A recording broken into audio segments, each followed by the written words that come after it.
Good morning to all. આજના વિડીયોમાં આપણે શીખીશું ગાલા ઇંગ્લિશ સ્વાધ્યાય પોથી ધોરણ 5 અને ભાગ નંબર છે 1 તથા પાઠ નંબર છે 2 હેલ્પિંગ હેન્ડ્સ.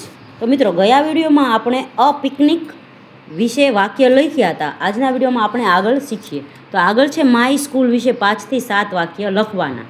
તો અહીં લખશું માય સ્કૂલ, પછી લખવાનું છે my school name is Sundaram primary school. તો તમારી જે બી સ્કૂલ હોય એ સ્કૂલનું નામ લખવાનું. It is very big school. It has 3 floors. There are 16 rooms. All classrooms are big and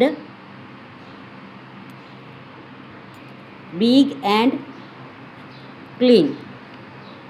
There are office and staff room in the ground.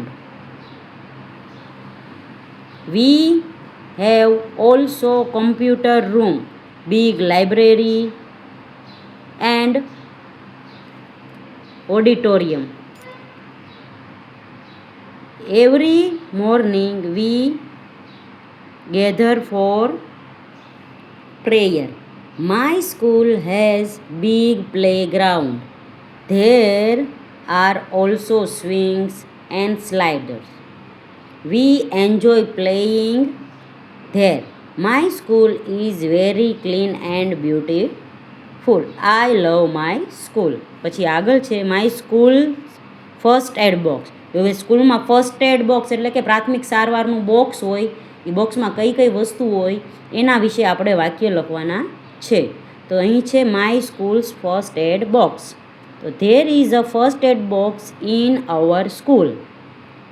It kept in the office.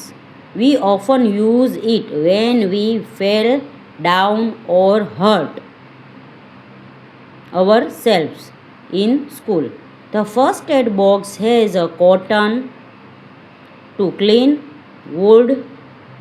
There is a bandage roll and pair of scissors too. There are different sizes of bandage in the box. There is an antiseptic solution and an ointment too. There are some spray to treat muscles pain and minor.